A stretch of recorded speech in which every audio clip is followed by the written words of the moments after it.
কয় পরবে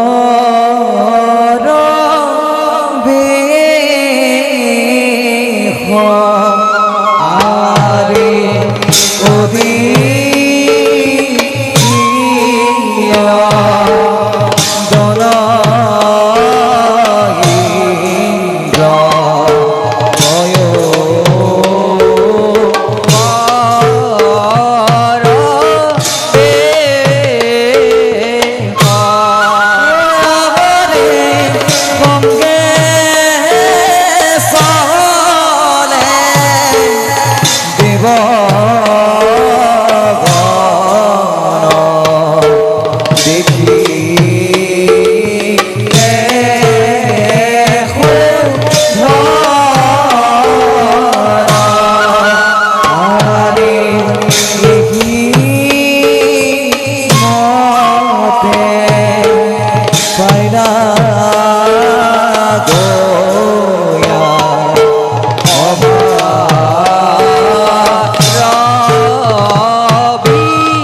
দেবগণ দেবরাজ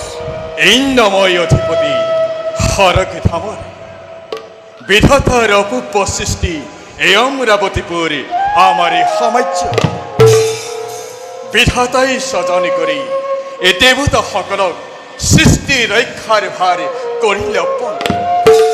অমৃতি প্রাণী করি অমরত্ব লভিল যদিও রাখিব পরা নাই আমি দেবতার গৌরব পারে পারে দুষ্ট দানবে আমাকে পরাজিত করি লাঞ্ছনা যন্ত্রণা ভোগাইছে দেবতা সমাজ কিয় এনে দুৰ্বল চিন্তাক মনত দিছে আছো বৰ্তমান আমি সকলো সুখতেই আছো আৰু দেৱৰাজ সৃষ্টি স্থিতি প্ৰলয়ৰ গৰাকী যিজন সেইজনৰ অপাৰ কৰোণা আমাৰেই ওপৰত কোনে কৰিব পাৰে অপকাৰ এই দেৱতা সমাজত দেৱৰাজ বৰুণ দেৱে উচিত কথাকেই কৈছে ৰুদ্ৰৰ নন্দন কাৰ্তিকময় দেৱ সেনাপতি হয় যদি প্ৰয়োজন প্ৰলয়ৰ ভীষণ হুংকাৰে দেখুৱাব পাৰো শক্তি কিমান কিন্তু দেৱৰাজ শত দৈত্য দানৱে ৰুদ্ৰ মূৰ্তি ধৰি কতবার পরাজিছে আমাক কতবার আমি আত্মগোপন করি অন্য ভিক্ষারি বিখেরে অনাই বনাই ফুরিব লগা হয়েছে